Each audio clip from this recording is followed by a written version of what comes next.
پیریانو په دې سن سبا خو جزو کا معمولی څه تکلیف راشي موږ باندې کې را بشي تعویز راته وکا سپیرتو براغله او داس باندې کوي موږ باندې کوي هر سبا قزاوی تعویز راته وکا تعویز برستو کار کوي موږ باول کار کوي اول موږ دې رستو تعویز دې آیات ساتي تعویز نه پل دې مستحب دې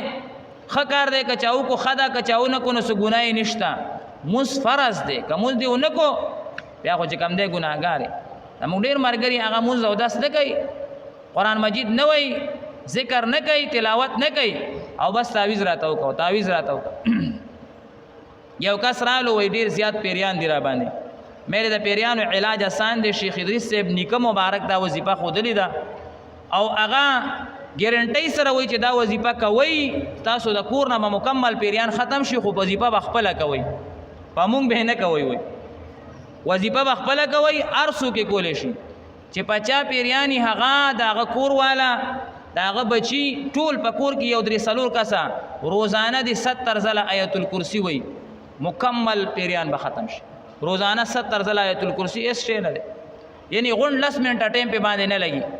مونږ چې دا وظیفه وخایو وي خیر تعویز راته وکا وظیفه نشو کوله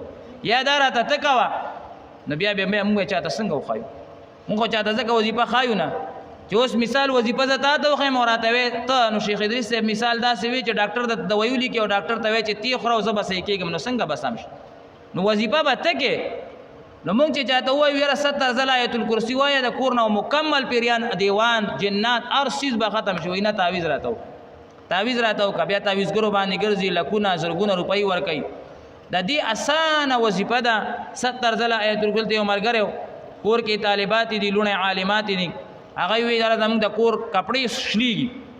نوي نوي جامې هغه مونږ به کس کې کېدو هغه وشلیږي پیسې روکشي ما ورته 70 ځله آیت الکرسی شروع کړي دې سلور لوڼې دي هغه ټولو دا وظیفه شروع کا هرې به 70 ماته هفته پس هغه مصیبت ختم شو تقریبا 3 سلور کالو شو اوس مې کله کله دا پوه نشته هغه مصیبت ختم شو دا باقاعده عمل کول پکار دی نبی علیہ الصلوۃ والسلام فرمایي چې دې هغه توکل والا خدک او یا زره کسان چې د الله په ذات باندې توکل یې پنو رو باندې سبانه توکل نه ای به حساب به کتاب هغه جنت کې داخليږي د الله په ذات باندې توکل کو